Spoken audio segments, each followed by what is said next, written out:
Top quality और consistent performance के लिए सिर्फ सिल्वर पंप नाम याद रखना।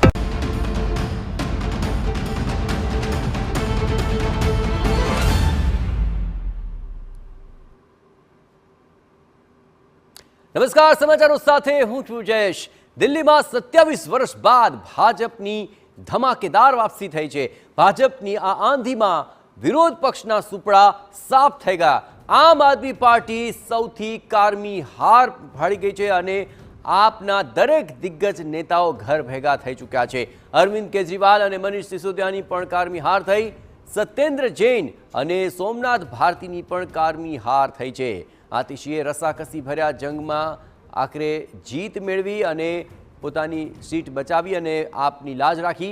સતત ત્રીજી ચૂંટણીમાં જો કે કોંગ્રેસ પોતાનું ખાતું પણ ન ખોલાવી શકી। તો આખરે ઓવરઓલ જે અત્યારે દિલ્હીનો માહોલ છે તેમાં ભાજપને મહત્વપૂર્ણ જીત હાંસલ થઈ છે।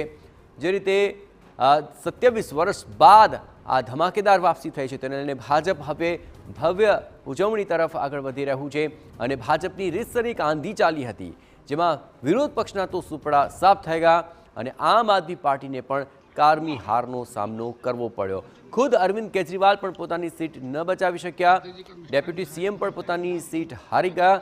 આતિશી પણ ઘણી રસાકસી બાદ પોતાની સીટ બચાવવામાં સફળ રહ્યા। પરંતુ આપના અનેક દિગ્ગજ નેતાઓ ઘર ભેગા થઈ ચૂક્યા છે અને એટલું જ નહીં, જે મુદ્દાઓ સાથે જનતા સમક્ષ જવામાં આવ્યું પરંતુ જનતાએ ભાજપને કમળને સાથ આપ્યો, પરંતુ આમ આદમી પાર્ટીને આ વખતે કોઈપણ રીતે સાથ નથી આપ્યો।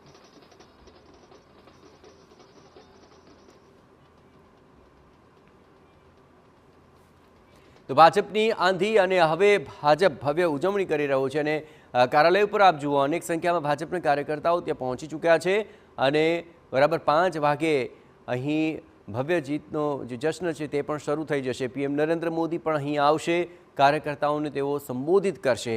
આજના તેમના સંબોધનમાં દિલ્હી વાસીઓ માટે અને કાર્યકર્તાઓ માટે શું શબ્દો હશે તે ખૂબ જ મહત્વપૂર્ણ બની રહેશે, કારણ કે 27 વર્ષ બાદ આખરે ભાજપે જોરદાર વાપસી કરી છે દિલ્હીમાં અને હવે દિલ્હીના આગામી સમયની અંદર વિકાસની હરણફાળને લઈને પીએમ નરેન્દ્ર મોદી શું નેમ વ્યક્ત કરે છે તે જોવાનું રહેશે। પણ દરેક દિલ્હીવાસીઓની સેવા કરીશું તે પ્રકારે પોતે આ જીત બાદ જે સોશિયલ મીડિયાની અંદર પોસ્ટ લખી હતી તેમાં એ બાબત તો સ્પષ્ટ કરી દીધી અને તમામ રીતે દિલ્હીવાસીઓની સેવા કરવા માટે ભાજપ તત્પર રહેશે। અને ખાસ કરીને આ પોસ્ટર આપ જુઓ, દિલ્હી કે દિલ મેં મોદી, દિલ્હીના દિલમાં મોદી છે તે પ્રકારનું પોસ્ટર કરી આખો જે જીતનો શ્રેય છે તે નરેન્દ્ર મોદીને આભારી છે તે ભાજપે સ્પષ્ટ કરી દીધું છે અને જે રીતે એક્ઝિટ પોલના આંકડા આવ્યા હતા તેના કરતાં પણ વધારે બેઠકો સાથે ભાજપે એક મહત્વપૂર્ણ કીર્તિમાન હાંસલ કરી લીધો છે।